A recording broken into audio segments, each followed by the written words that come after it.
प्रतिभागियों नमस्कार। व्यधिकरण तत्पुरुष के अंतर्गत कल हमने द्वितीय और तृतीय तत्पुरुष पढ़े थे। व्यधिकरण तत्पुरुष 6 होते हैं, द्वितीय से लेकर के सप्तमी तत्पुरुष तक। तो द्वितीय और तृतीय दोनों को हमने कल पढ़ा और तृतीय के अंतर्गत कर्ता और करण के बाद अगर कृत प्रत्यांत शब्द आते हैं तब वहाँ हम तृतीय तत्पुरुष करते हैं सामान्य नियम के अनुसार। बाकी कुछ शब्द विशेष बताए थे, पूर्व सदृश आदि, उनको उत्तर पद में देख कर के भी हम तृतीय तत्पुरुष समास की पहचान करते हैं। द्वितीय तत्पुरुष में कुछ शब्द विशेष से हमने द्वितीय तत्पुरुष को पहचाना था। इसी क्रम में आज चतुर्थी तत्पुरुष को पढ़ रहे हैं, जो संप्रदान तत्पुरुष हिंदी के लिए होगा। देखिए, यहाँ एक ही नियम चतुर्थी तत्पुरुष में बनाया गया और उसमें ये शब्द लिखे गए, चतुर्थी तदर्थार्थ, और इसके बाद है बलि, हित, सुख और रक्षित।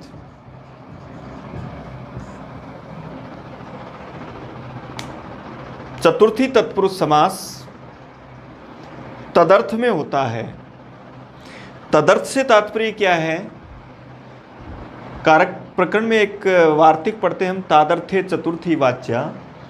तदर्थ का अर्थ है उसके लिए, इस तरह का जहाँ अर्थ प्रतिपादित होता हो, लेकिन उस तदर्थ के साथ एक ये उसका विशेषण दिया गया कि वहाँ प्रकृति विकृति आवश्यक है।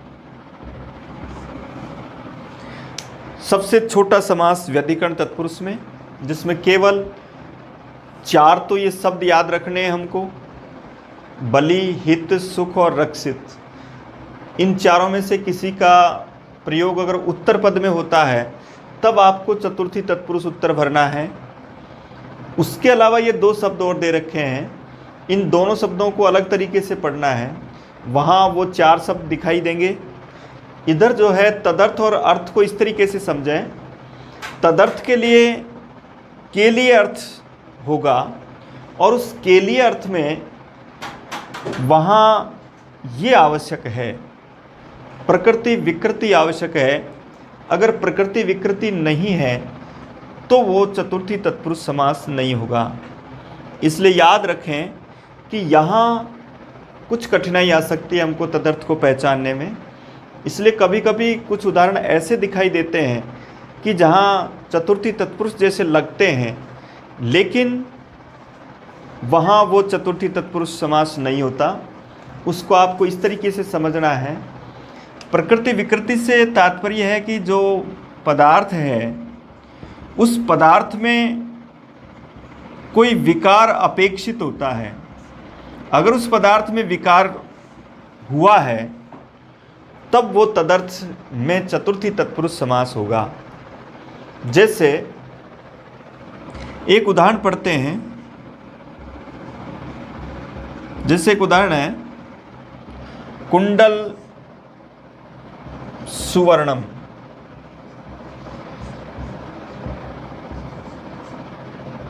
या कुंडल स्वर्णम।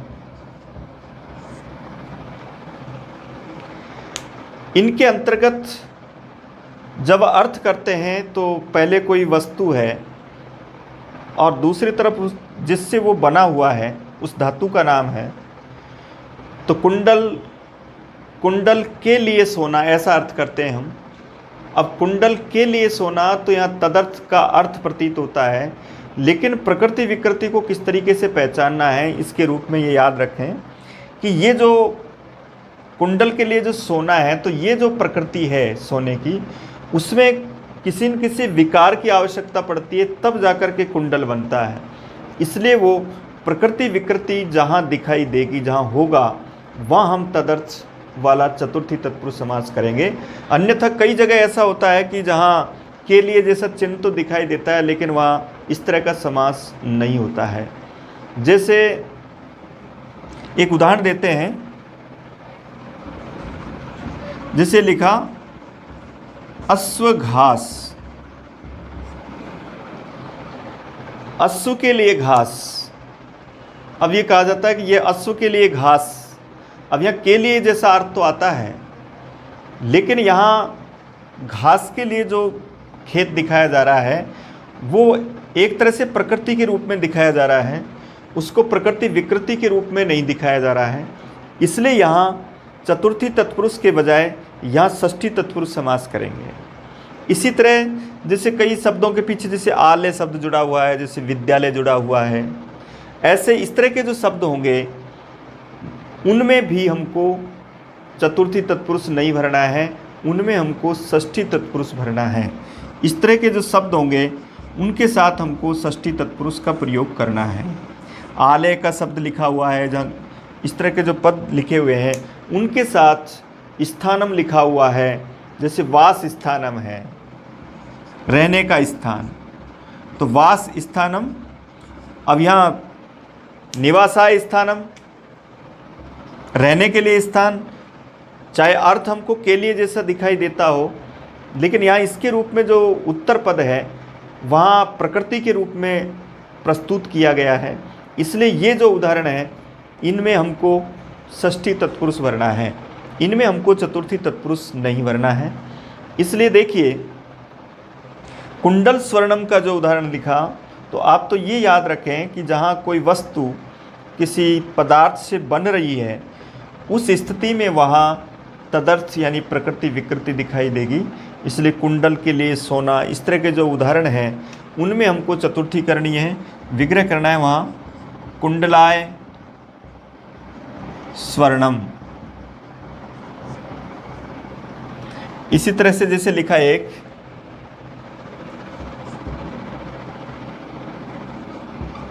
घट मृत्तिका,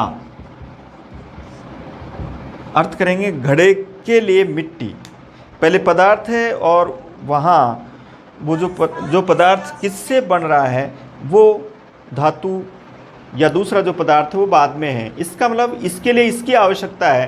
तो यहाँ भी अब मिट्टी को हम उसकी प्रकृति को विकार के रूप में करते हैं, तब जा कर के घड़ा निर्मित होता है। इसलिए यहाँ इसको प्रकृति विकृति कह के यहाँ चतुर्थी तत्पुरुष समास करेंगे। तो यहाँ करेंगे घटाए मृत्तिका या घटेभ्य मृत्तिका, घड़े के लिए मिट्टी या घड़ों के लिए मिट्टी, यहाँ चतुर्थी आएगी क्योंकि उसके पीछे मृत्तिका लिखा है, स्वर्णम लिखा है। इसी तरह से जो भी धातुएं हैं, जैसे पदक रजतम, अब रजत पदक तो उसके रूप में विशेषण के रूप में रहेगा, के रूप में प्रयोग होगा। लेकिन जहाँ पदक के लिए रजत ऐसा जब अर्थ करेंगे तब वहाँ भी आपकी प्रकृति विकृति के रूप में होगा। इसी तरह से जैसे एक उदाहरण लिखते हैं अपन, यूप दारू। यूप कहते हैं यज्ञ का जो खंबा होता है उसके लिए प्रयोग किया जाता है।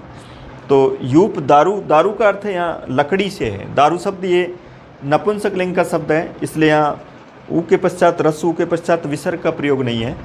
तो यूप यानी यज्ञ का जो खंबा होता है उसके लिए जो लकड़ी प्रयोग की जाती है उसके लिए यहाँ प्रकृति विकृति के रूप में तदर्थ के रूप में चतुर्थी तत्पुरुष समास करेंगे।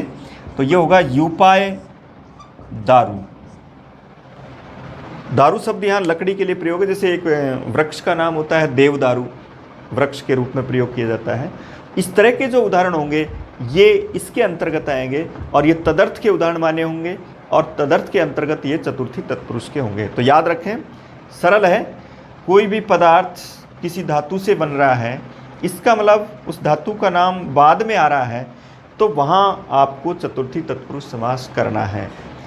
इसके बाद देखिए एक शब्द हो रहा है इसमें अर्थ। अर्थ को इस तरह से पढ़ेंगे, अर्थ कल भी आया था, तृतीय तत्पुरुष में भी मैंने एक उदाहरण लिखाया था, धान्य अर्थ है, धान्यार्थ है। वहाँ अर्थ शब्द पश्चात में आता है और वो शब्द समस्त पद में भी लिखा रहता है। लेकिन यहाँ अर्थ पद को पढ़ने का तरीका दूसरा है। इसमें जो अर्थ शब्द आ रहा है ये समस्त पद में तो आएगा, लेकिन विग्रह में इसकी जगह इदम शब्द का प्रयोग किया जाएगा। जैसे एक उदाहरण लिखा,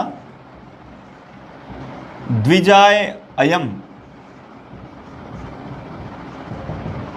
अब देखिए द्विजाय अयम, अब याद रखो कि उत्तर पद के रूप में इदम शब्द का एक रूप लिखा हुआ है। इदम शब्द को समास के रूप में ऐसा कैसा नहीं लिखेंगे। इदम शब्द का रूप अगर उत्तर पद के रूप में विग्रह में आता है, उसकी जगह हमको चतुर्थी तत्पुरुष समास के अंतर्गत उसके स्थान पर अर्थ शब्द का प्रयोग करना है। इसलिए जैसे द्विजाय अयम विग्रह आ रहा है, इसका मतलब यहाँ हमको इसकी जगह द्विजार्थ है, इस तरह का समस्त पद लिखना होगा। तो याद रखो कि जहाँ पर अर्थ शब्द का प्रयोग के लिए अर्थ में आ रहा है, इसका मतलब वहाँ उसका विग्रह करते समय अर्थ शब्द के स्थान पर इदम शब्द का प्रयोग किया जाता है। अगर वो अर्थ शब्द वहाँ पुल्लिंग को दर्शाता है तो उसकी जगह हम विग्रह में अयम लिखेंगे, और अगर स्त्रीलिंग दर्शाता है जैसे द्विजार्था लिखेंगे, इसका मतलब ये स्त्रीलिंग है। तो द्विजार्थ है द्विजार्था। अब द्विजार्था में विग्रह पूछा गया, तब समझ जाइए कि यहाँ अर्था शब्द स्त्रीलिंग के रूप में लिखा गया। इसका मतलब यहाँ हमको इयम लिखना है। पहले वाला विग्रह यही रहेगा, चतुर्थी विभक्ति आएगी द्विजाय अयम द्विजाय इयम। इस तरीके से अब हमको इयम की जगह अर्था लिखना है। मान लो कहीं इस तरीके का कोई प्रयोग आता है, तब वहाँ आपको विसर्ग के रूप में अयम, क्योंकि आपकी परीक्षा जितनी भी वस्तुनिष्ठ परीक्षाएं हैं उनमें सब में स्पष्ट है, उनके ऑप्शन आपके सामने होते हैं और उनको देख करके ही आपको उत्तर भरना है, कोई रिक्त स्थानों की आपको पूर्ति नहीं करनी है। इसलिए जहाँ ऑप्शन के रूप में अयम इयम इत्यादि आता है, तब उसके रूप में आपको द्विजार्थ इस तरह का प्रयोग, क्योंकि वहाँ तीनों आएंगे, अयम आएगा, इयम आएगा, इदम आएगा, और उसके साथ आपको विसर्ग या आ के रूप में आपको प्रयोग करना है। और अगर मान लो धान्यार्थ है, धान्यार्थ जैसा प्रयोग आता है वो तृतीय तत्पुरुष के रूप में, वहाँ के उसके ऑप्शन अलग तरह के होंगे। इसके ऑप्शन में आपको इस तरीके से राइट करना है। अर्था के साथ आपको इयम भरना है, अर्थ के साथ आपको अयम भरना है, पहले उस शब्द में चतुर्थी लगानी है। इसी तरह से अगर द्विजार्थम लिखा है, इसका मतलब वहाँ द्विजाय इदम होगा। तो याद रखें, अर्थ के लिए आपको अयम भरना है, अर्था स्त्रीलिंग के लिए आपको इयम भरना है, और अर्थम के लिए आपको इदम भरना है। अगर ये एक वचन के रूप में है तब इस तरीके से, बहुवचन के रूप में द्विजार्थानी आता है तब वहाँ ईमानी हो जाएगा। इस तरीके से इनको देख करके जिस तरह का शब्द है उसी तरह का आपको वहाँ विग्रह करना है। ये इस चतुर्थी तत्पुरुष समास के दोनों जो सबसे पहले इस नियम के दोनों पद हैं, उनके बारे में विस्तार से इस तरीके से आपको याद रखना है। अर्थ शब्द के साथ ये याद रखें अयम इयम इदम, और तदर्थ के लिए आपको ये याद रखें कि वहाँ कोई वस्तु बनाई जा रही है किसी से, तो वहाँ वस्तु का नाम पहले होगा और उस धातु का नाम बाद में होगा। तो वहाँ के लिए अर्थ के रूप में हमको चतुर्थी तत्पुरुष, क्योंकि उस वस्तु से वो जो पदार्थ बनाया जा रहा है वहाँ उसमें कुछ विकार की आवश्यकता है, इसलिए वहाँ चतुर्थी तत्पुरुष भरा जाए। विद्यालय आदि जो शब्द होते हैं, अश्वगास आदि में आपको चतुर्थी तत्पुरुष नहीं भरना है, उनमें हमको षष्ठी तत्पुरुष ही भरना है। हालांकि विद्यालय का अर्थ विद्या के लिए घर होता है, लेकिन उसका समास जो करेंगे वो विद्या का घर ही कहेंगे, विद्यालय के रूप में इस तरह का प्रयोग करेंगे। इसके बाद देखिए अगला, फिर केवल ये शब्द हैं, जैसे हमने तृतीय तत्पुरुष में पढ़े थे वैसे ही बलि हित सुख और रक्षित। इनको देखिए, बलि हित सुख रक्षित में अब ये सरल होते हैं इस तरह के, इनमें हमको ये शब्द ही बाद में देखने होते हैं और उसके आधार पर हमको ये चतुर्थी तत्पुरुष उत्तर भरना है। अब कई बार अर्थ में का चिन्ह दिखाई देने लगता है, लेकिन उसकी परवाह नहीं करते हुए इन शब्दों को देखते हुए हमको ये उत्तर भरना है। जैसे एक शब्द लिखा ब्राह्मण हितम,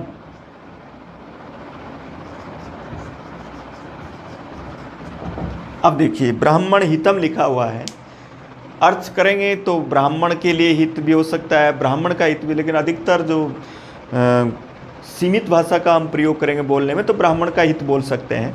लेकिन अब का चिन्ह से तो हम षष्ठी तत्पुरुष भरने लगेंगे, लेकिन इस नियम के अनुसार हमको हित देख करके और उसके साथ हमको चतुर्थी प्राथमिकता से चतुर्थी को भरना होगा। इसलिए यहाँ ब्राह्मणाय हितम होगा, ब्राह्मणाय हितम। चतुर्थी का एक वचन, द्विवचन, बहुवचन कोई सा भी हो सकता है, विभक्ति चतुर्थी आएगी। ब्राह्मणेभ्य हितम भी कर सकते हैं, ब्राह्मणों का हित, और एक वचन का प्रयोग भी कर सकते हैं, लेकिन विभक्ति में आपको चतुर्थी का प्रयोग करना होता है। ऐसे शब्द महत्वपूर्ण होते हैं और हित शब्द का प्रयोग प्रष्टव्य भी हो सकता है, क्योंकि कई बार जो कुछ संस्थाएं होती है उनके आदर्श वाक्य में लोकहिताय इस तरह का प्रयोग लिखे होते हैं, प्रजा सुखाय, प्रजा हिताय। तो वहाँ याद रखें हम चतुर्थी तत्पुरुष हित के साथ चतुर्थी विभक्ति वर्णीय, कारक का जो नियम आएगा वहाँ भी हमको चतुर्थी वर्णीय, और समास के रूप में भी आपको चतुर्थी वर्णीय। हित वाला शब्द पे अच्छी तरह से ध्यान रखें, इस तरह के शब्द पूछे जा सकते हैं, तो उसमें जितने भी शब्द आए हित के साथ, वह जैसे प्रजा हितम आ गया, ये शब्द लिखा जैसे प्रजा हितम। अब देखिए प्रजा हितम में इसका मतलब यहाँ चतुर्थी करेंगे तो प्रजा यई हितम, जैसे लोक हितम करेंगे लोकाय हितम। इस तरीके से हित शब्द के साथ एक है बलि शब्द, जैसे एक शब्द लिखा हमने प्राणी बलि।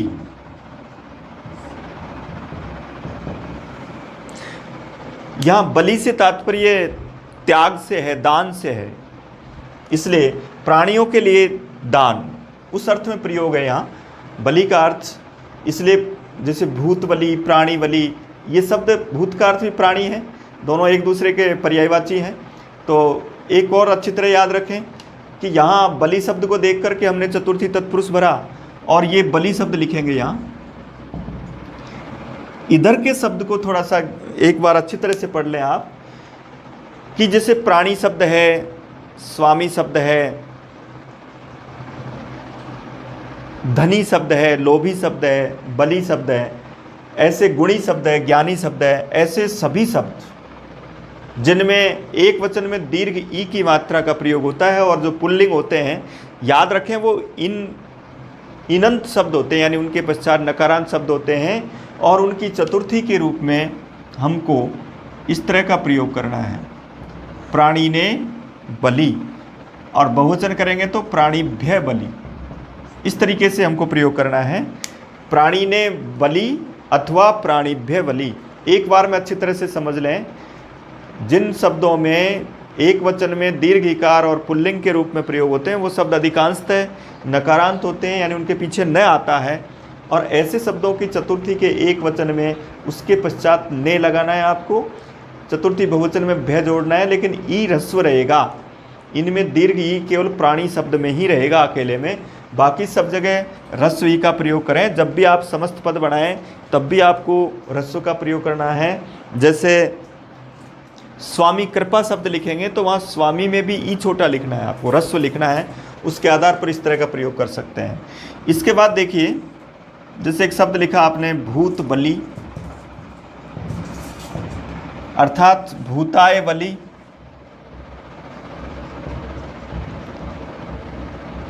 या भूतेभ्य बलि। एक वचन या बहुवचन किसी का भी प्रयोग कर सकते हैं। विभक्ति आपको चतुर्थी करनी है, बलि शब्द देखना है, उसके साथ चतुर्थी का प्रयोग करना है। उससे पहले प्राणी, भूत, पशु, पक्षी ऐसे शब्द आ सकते हैं, तो उनके साथ हमको चतुर्थी तत्पुरुष करना है। बलि का अर्थ यहाँ दान समझना है। इसके बाद एक शब्द है जैसे सुख शब्द है, तो सुख के रूप में देखिए, जैसे गो सुखम शब्द लिखा, अब अर्थ तो यही करेंगे गायों का सुख, लेकिन सुख शब्द को देख करके षष्ठी की बजाय चतुर्थी तत्पुरुष करें, इसलिए ये होगा गोभ्य सुखम, गायों के लिए सुख। सुख शब्द को देख करके इस नियम से चतुर्थी तत्पुरुष भरें। प्राणियों का सुख, अर्थ तो यही करेंगे, लेकिन वहाँ विभक्ति चतुर्थी आएगी, प्राणिभ्य सुखम, और प्राणिभ्य सुखम के साथ प्राणी सुखम, ये समस्त पद बनेगा। तो सुख शब्द को विशेष याद रखें, चिन्ह इनमें का आ रहे हैं, कहीं षष्ठी तत्पुरुष न भरे हम, और इसके आधार पर इस नियम के आधार पर हमको चतुर्थी तत्पुरुष का प्रयोग करना है। एक है लास्ट में रक्षित शब्द लिखा है। अब रक्षित भी देखिए, मान लो ये लिखा हमने कि भाई प्राणी रक्षितम। अब प्राणी रक्षितम में देखो, प्राणियों के लिए रक्षा किया गया, प्राणियों के लिए बचाया गया, तो यहां चतुर्थी तत्पुरुष करेंगे, प्राणिभ्य रक्षितम। इसी तरह जैसे एक शब्द लिखा गो रक्षितम, तो गोभ्य रक्षितम, गायों के लिए बचाया गया, गायों के लिए रक्षित। जहां पर किसी भी पद के साथ में रक्षित शब्द का जब हम प्रयोग करेंगे तो उसके लिए बचाए हुए अर्थ में वहां हम चतुर्थी तत्पुरुष का प्रयोग करेंगे। जहां पर कहीं भी इस तरह का पद का प्रयोग होता है तो वहां कर्ता और करण जैसी स्थिति का अगर स्पष्ट उल्लेख भी हो जाए तो भी हमको प्रथम दृष्टि में वहाँ चतुर्थी तत्पुरुष उत्तर भरना है, जब तक कोई मुख्य रूप से स्पष्ट अर्थ सामने नहीं आ जाए। तो सुख, रक्षित, बलि और हित, इनको देख करके हमको चतुर्थी तत्पुरुष समास करना है। तदर्थ में, तदर्थ का मतलब ये, अर्थात वस्तु और उसको जिससे निर्मित हो रही है वो धातु, और वहाँ प्रकृति विकृति। अर्थ के साथ अयम, इयम और इदम शब्द को देखें, और उसके साथ अब याद रख लें कि द्विजार्थ आ रहा है तो इसका मतलब विशेषण विशेष्य के नियम से इसके बाद में अगर कोई रिक्त स्थान आता है तो उसमें भी आपको पुल्लिंग शब्द भरना है, और इसमें आपको स्त्रीलिंग शब्द भरना है, यहाँ आपको नपुंसकलिंग भरना है। जैसे मान लो आता है आगे कभी, अब इसको कारक से भी जोड़ लेते हैं हम, कि जैसे रिक्त स्थान आया और यहाँ पय आया। अब उसने पूछा कि ABCD में से कौन सा राइट है, एक में द्विजार्थ है लिखा है, एक में द्विजार्थ है, एक में द्विजार्थम, तो पय शब्द नपुंसकलिंग है इसलिए द्विजार्थम आएगा। इसमें हम द्विजार्थम का प्रयोग, द्विजार्थम पय यानी ब्राह्मण के लिए दूध, उसके रूप में अर्थ होगा। इसलिए वहाँ विशेषण विशेष्य का जब टॉपिक पढ़ेंगे तो दोनों में समान विभक्ति, समान वचन और समान कारक का प्रयोग करते हैं, इसलिए द्विजार्थम पय। इस तरीके से हमको चतुर्थी तत्पुरुष करना है। कुछ शब्द ऐसे हो सकते हैं जहाँ चतुर्थी अलुक के रूप में प्रयोग आता है, जैसे एक उदाहरण है परस्मयी पदम, और एक है आत्मने पदम। ये दोनों उदाहरण भी चतुर्थी तत्पुरुष के हैं, लेकिन ये दोनों ही उदाहरण अलुक चतुर्थी तत्पुरुष के समास हैं। अलुक शब्द के बारे में उस दिन भी मैंने बताया था आपको। अलुक समास वह होता है जिसमें समास किए जाने पर पहले पद में विभक्ति सुरक्षित रहती है। आत्मने की चतुर्थी में आत्मने बनता है, परस शब्द की चतुर्थी में परस्मयी बनता है। तो यहाँ परस्मयी पद जो शब्द है परस्मयी पदम, उसमें परस्मयी पहला पद वैसे का वैसे है विभक्ति के अनुसार। इसका मतलब ये दोनों चतुर्थी तत्पुरुष समास तो है, लेकिन उसमें भी कौन से हैं, ये अलुक है। अलुक का मतलब विभक्ति साथ में रहना, वो अलुक समास कहलाता है। जैसे 4 ऑप्शन आए निम्नलिखित में से अलुक समास कौन सा है, तब आपको इस तरीके से बताना है उसमें। इस तरीके से हम पूरे चतुर्थी तत्पुरुष समास को पढ़ते हैं। अब देखिए आगे इसमें पंचमी तत्पुरुष को पढ़ रहे हैं। अब पंचमी तत्पुरुष में देखिए, पंचमी तत्पुरुष का मतलब अपादान तत्पुरुष हिंदी का, और उसके साथ हम कारक प्रकरण में जब अपादान कारक पढ़ेंगे तो वो भी इसमें मददगार साबित होगा। जैसे सबसे पहले यहाँ पर एक ऐसा सूत्र है पंचमी भयेन,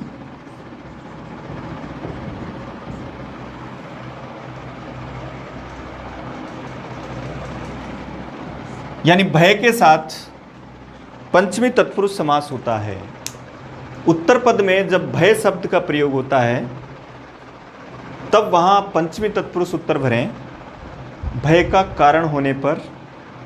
अब देखिए इसमें भय शब्द के साथ वार्तिककार कात्यायन ने कुछ भी धातु से बने हुए और शब्द भी लिए, जिसमें भीतर शब्द भी हो सकता है, भी शब्द भी हो सकता है, भीति भी हो सकता है, यानी भी धातु से बने हुए शब्द या सब आ गए अभी। मुख्य सूत्र में तो पंचमी भयन में भय शब्द का प्रयोग किया गया, लेकिन यहाँ उसके साथ साथ ये भी बताया कि भी धातु से बना हुआ और भी कोई शब्द है और उसके साथ कारण है भय का, तो वहाँ उसके साथ पंचमी तत्पुरुष समास किया जाता है। भय शब्द के साथ पंचमी तत्पुरुष समास किया जाता है। इसके साथ साथ यहाँ कुछ और शब्द दिए दूसरे नियमानुसार, और उसमें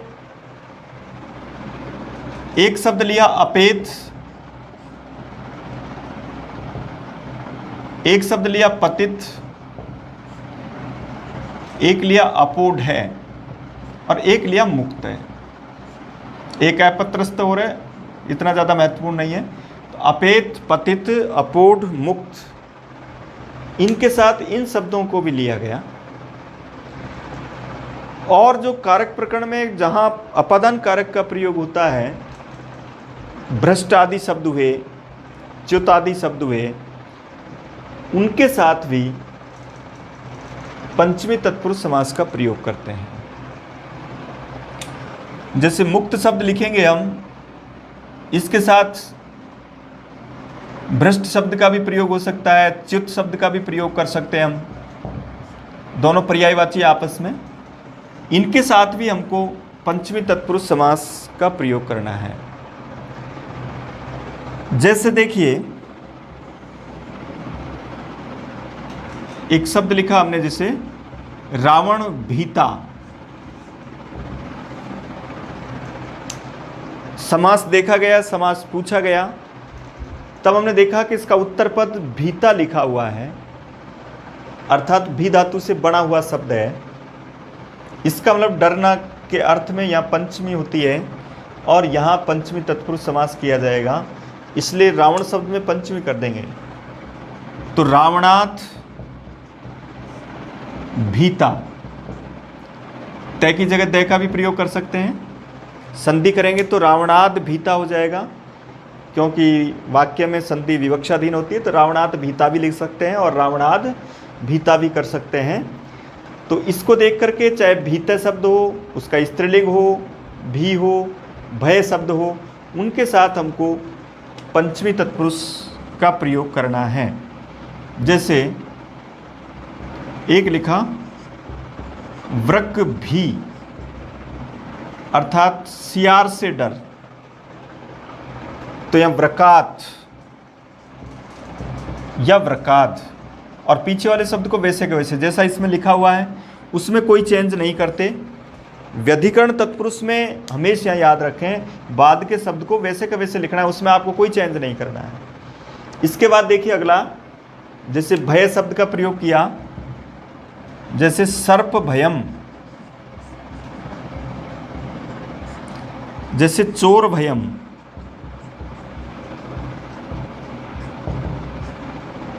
अब कैसे भी वाक्य बना ले, हम चोर का डर भी कह सकते हैं, लेकिन यहाँ भय के साथ अपादान कारक अपेक्षित है और उसके साथ पंचमी तत्पुरुष करेंगे। इसी तरह से सर्पात भयम, सर्पाद भयम अथवा सर्पात भयम। इसी तरह चोरात भयम अथवा चोराद भयम। संधि करेंगे तो तय को दय हो जाएगा, जसत तो संधि करेंगे भय के कारण, तो चोराद भयम और इसी तरह सर्पाद भयम, और उधर है व्रकाद भी और रावणात भीता। कहने का तात्पर्य यह है कि उत्तर पद में हमको भी धातु से बना हुआ शब्द देखना है। अगर उस शब्द का प्रयोग है तो हमको पंचमी तत्पुरुष, ये पहले नियम के आधार पर पंचमी भयन के आधार पर ऐसा करते हैं। इसके बाद देखिए ये कुछ शब्द है, अपेत का मतलब दूर होना, अपोढ़ का मतलब भी दूर है, पतित का मतलब गिरा हुआ, मुक्त का मतलब छूटा हुआ, और च्युत का अर्थ भी गिरा हुआ। उसी तरह भ्रष्ट, ऐसे जो शब्द हैं उनके साथ भी हम पंचमी तत्पुरुष समास करेंगे, क्योंकि वहाँ भी अलग होना अर्थ के रूप में प्रयोग है और उसके साथ हमको पंचमी तत्पुरुष समास करना है। तो देखिए अपेत का जैसे उदाहरण लिखते हैं, जैसे कोई भी बात कहीं से दूर हो रही हो, जैसे सुख से दूर या दुख से दूर, तो उदाहरण लिखा सुखापेतः, अर्थात सुखात अपेतः।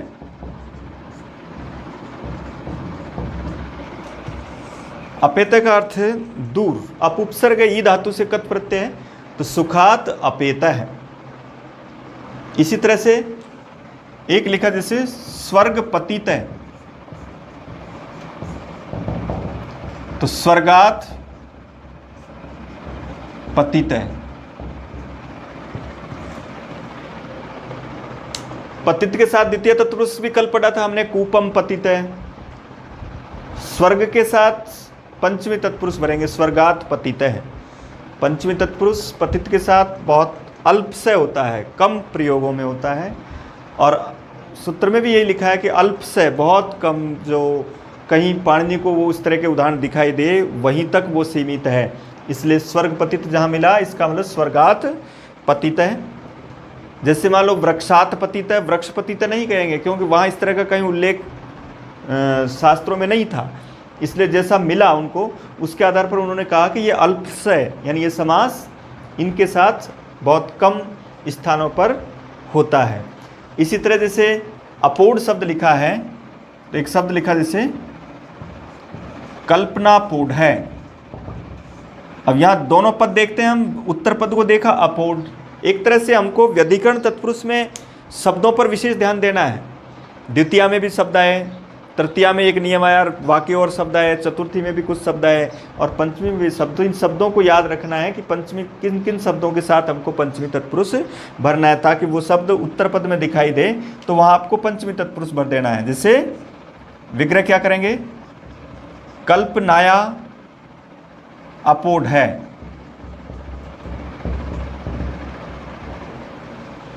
संधि करेंगे तो विसर्ग का लोप हो जाएगा, दोनों राइट है। और संधि नहीं करते हैं तो विसर्ग रहेगा। और वाक्य में हम संधि कर सकते हैं, नहीं भी कर सकते हैं। तो कल्पनाया अपोढ़ है, संधि करेंगे तो विसर्ग का लोप हो जाएगा। तो कल्पना अपोढ़ है, यहाँ भी कौन सा समास, पंचमी तत्पुरुष, कारण अपोढ़ शब्द है, इसमें कारण अपेत शब्द है, इसमें कारण पतित शब्द है, और उससे पहले ये शब्द है। इसी तरह जैसे मुक्त शब्द है, मुक्त शब्द को देखेंगे हम, तो देखिए जैसे एक लिखा कारागार मुक्त है, कारागार से छूटा हुआ, तो कारागारात मुक्त है। इसी तरह एक लिखा जैसे चक्र मुक्त है, अर्थात चक्रात मुक्त है, चक्रव्यूह से छूटा हुआ। उसके बाद में उत्तर पद जब मुक्त पद ऐसा आ सकता है, मुक्त वाला उदाहरण आते रहते हैं, तो याद रखें चक्रात मुक्त है, चक्र मुक्त है। कोई भी शब्द हो, समस्या मुक्त, उसमें भी समस्या मुक्त करेंगे, तो मुक्त के साथ हमको पंचमी तत्पुरुष की जहाँ छूटा उससे, इसका मतलब वहाँ पंचमी तत्पुरुष करेंगे। इसी तरह च्युत लिखा, भ्रष्ट लिखा, जैसे मार्ग च्युतः लिखा या मार्ग भ्रष्ट लिखा, तो यहां भी मार्गात भ्रष्ट है, मार्गात च्युत है। पथभ्रष्ट लिखते हैं, मार्ग भ्रष्ट लिखते हैं, मार्ग च्युत लिखते हैं, वहां भी हमको इसके साथ भी, च्युत और भ्रष्ट के साथ भी पंचमी तत्पुरुष का प्रयोग करना है। इनके साथ जब हम पंचमी तत्पुरुष करते हैं, क्योंकि यहाँ इनका अर्थ दूर या अलग होने अर्थ के रूप में इसका प्रयोग करते हैं। अब देखिए पंचमी तत्पुरुष में दो तरह के नियम हमने पढ़े कि एक तो भी धातु से बने हुए शब्द के साथ पंचमी तत्पुरुष करेंगे, एक ये कुछ शब्द हैं इनका उत्तर पद में प्रयोग होने पर हम पंचमी तत्पुरुष करेंगे। एक तीसरा नियम और है पंचमी तत्पुरुष समास में कि पंचमी तत्पुरुष अलुक समास के लिए ज़्यादा प्रसिद्ध है। अलुक समास की जो ज़्यादा बहुतायत से जो उदाहरण मिलते हैं वो किस में मिलते हैं, पंचमी तत्पुरुष में। तो उसका भी एक नियम है और उसके उदाहरण भी कई बार पूछे गए कि पंचमी अलुक के जो उदाहरण हैं वो किस किस के साथ होते हैं, कौन कौन से उदाहरण ऐसे हो सकते हैं। उसको इस तरीके से देखिए, अब अलुक समास के उदाहरण। पंचमी का अलुक ज़्यादा प्रसिद्ध है और इसके प्रश्न भी पूछे जाते हैं कई बार, तो याद रखें अलुक पंचमी तत्पुरुष के उदाहरण किस तरह के होंगे, कौन कौन से शब्द उसके अंतर्गत मान्य हुए। तो वहाँ लिखा स्तोक, अंतिक, अल्प,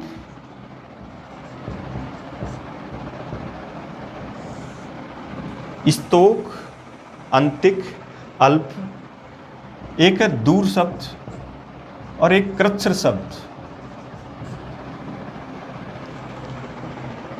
इनके साथ ये शब्द पूर्व पद में होना चाहिए।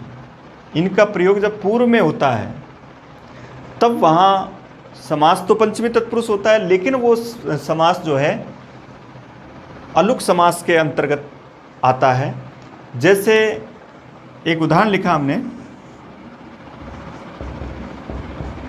स्तोकान मुक्त है।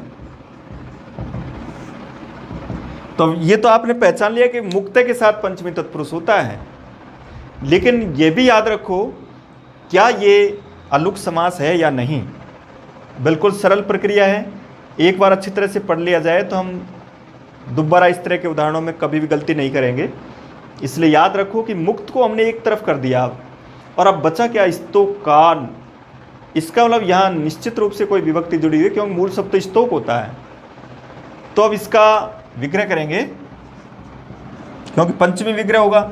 स्तोक की पंचमी होती है स्तोकात, और स्तोकात मुक्त है। अब यहाँ जैसा विग्रह है वैसा ही समस्त पद है, क्योंकि विभक्ति का लोप नहीं होता है अलुक समासों में, इसलिए स्तोकात ही रहेगा। लेकिन दोनों को जोड़ने पर संधि कर देंगे, यहाँ अनुनासिक संधि हो जाएगी। पांचवें अक्षर को देख करके इधर का अक्षर भी पांचवा हो जाएगा, इसलिए ये स्तोकान मुक्त हो जाएगा। विग्रह में भी हम ऐसा कैसा भी लिख सकते हैं, कोई दिक्कत नहीं, संधि करके विग्रह किया जा सकता है। विग्रह भी स्तोकान मुक्त हो सकता है और समस्त पद भी स्तोकान मुक्त हो सकता है। उसको अलग अलग स्पष्ट करने के लिए स्तोकात मुक्त लिखा हुआ है। तो याद रखें, कभी भी ऐसे प्रश्नों में गलतियां स्वाभाविक है, क्योंकि कभी कभी ये पूछ लेता है कि बताओ रेखांकित पद में कौन सी विभक्ति है।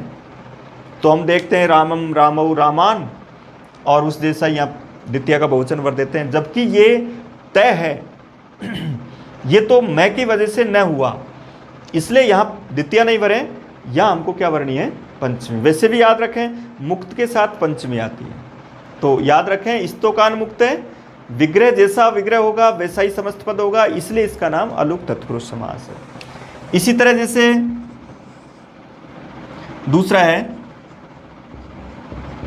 अंतिकाद आगत है। अब इसमें भी देखो आगत शब्द है पीछे, आगत के साथ भी पंचमी अपादान कारक होता है। गत के साथ द्वितीय तत्पुरुष द्वितीय विभक्ति होती है, जैसे ग्रामम गत है, लेकिन आगत के साथ पंचमी विभक्ति आती है, इसलिए यहाँ पंचमी का अलुक समास है। किसके साथ, अंतिक के साथ। तो यहाँ विग्रह भी ऐसा कैसा ही रहेगा, इसी को ऐसे कैसे लिख सकते हैं हम, अंतिकात आगत है, आगत के साथ पंचमी, और इसमें समास मान्य होगा क्योंकि अंतिक के साथ अलुक समास मान्य है। इसी तरह अल्पान मुक्त है, क्रियापद वही आएंगे जो उसके पंचमी पदांक से संबंधित होते हैं। अल्पान मुक्त का अर्थ है, जो स्तोकान मुक्त का अर्थ है वही अल्पान मुक्त का अर्थ है, यानी थोड़े से प्रयास से छूट गया। स्तोक यानी थोड़ा होता है, अंतिकात का मतलब पास, पास से आया हुआ। अल्पान मुक्त का मतलब भी हुआ थोड़े से प्रयास से मुक्त हो गया, छूट गया। तो यहाँ भी इसका जो विग्रह करेंगे, यहाँ भी यही विग्रह होगा, अल्पात मुक्त, मुक्त के साथ पंचमी, और यहाँ पहले पद में पंचमी विभक्ति का प्रयोग। समास भी करेंगे तो विभक्ति का लोप नहीं करेंगे, क्योंकि ये अलुक समास मान्य होता है स्तोक के साथ, अंतिक के साथ, अल्प के साथ। इसी तरह दूर और कृच्छ को करेंगे, जैसे दूराद आगत है, तो यहां भी आगत सब दूर से आया हुआ, तो दूरात आगत, इस तरह का विग्रह करें। इसी तरह जैसे कृच्छ्राद आगत है,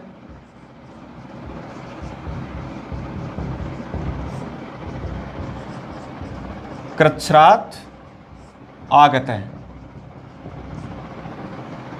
केवल दो क्रियाओं का प्रयोग किया हमने, मुक्त और आगत का। आगत के साथ ही पंचमी होती है, तो इसके साथ हमको पंचमी तत्पुरुष अलुक के ये उदाहरण है। अब सीधा जब भी पंचमी तत्पुरुष पढ़े 3 बात याद रखें कि पंचमी तत्पुरुष में सबसे पहले भय शब्द के साथ पंचमी तत्पुरुष समास होता है, वो भी धातु से बना हुआ और भी कोई शब्द हो सकता है। और उसके अलावा यहाँ जो दूसरा पढ़ा था हमने उसमें अपेत, पतित, अपूढ़, इसी तरह मुक्त, इसी तरह च्युत या भ्रष्ट, ऐसे जो शब्द हैं उनके साथ भी हमको पंचमी तत्पुरुष समास करना है, कारक के अनुसार पंचमी विभक्ति बतानी है। और लास्ट में हमने ये पढ़ा कि इनके साथ पंचमी का अलुक समास होता है। चतुर्थी के अलुक समास में 2 उदाहरण पढ़े थे हमने, परस्मैपदम और आत्मनेपदम। इसका जो अलुक समास है उसमें ये 4-5 शब्द पढ़ रहे हैं, इनका जब पूर्व प्रयोग होता है तो याद रखें इनके साथ पंचमी विभक्ति आएगी और उसके पश्चात ये क्रियाएं रहेगी। मुक्त, आगत जैसी जो जिनके साथ पंचमी का प्रयोग किया जाता है उनका हम प्रयोग करते हैं। तो ये अलुक समास के उदाहरणों को इस तरीके से हमको, ये कई बार आया हुआ स्तोकान मुक्त है, तो याद रखें स्तोकान मुक्त में पंचमी विभक्ति का प्रयोग है। इस प्रकार पंचमी तत्पुरुष को पढ़ सकते हैं। तो व्यधिकरण के 4 समास हमने पढ़ लिए हैं, द्वितीया, तृतीया, चतुर्थी और पंचमी। षष्ठी और सप्तमी और है। तो व्यधिकरण तत्पुरुष का मतलब विभक्तियों का, प्रथम पद में विभक्तियों का आगमन द्वितीया से लेकर के सप्तमी तक, उसको हम व्यधिकरण तत्पुरुष कहते हैं। 2 बचे हुए कल पढ़ेंगे। आज की क्लास में हम पंचमी तत्पुरुष तक के इस व्यधिकरण तत्पुरुष समास को पढ़ रहे हैं, इनके उदाहरणों को, और भी इस तरह के जितने उदाहरण आते हैं उनको आप हल करें और आगे से आगे समास के समस्त उदाहरणों को हल करके अपनी परीक्षाओं में सफलता का मार्ग प्रशस्त करें। धन्यवाद।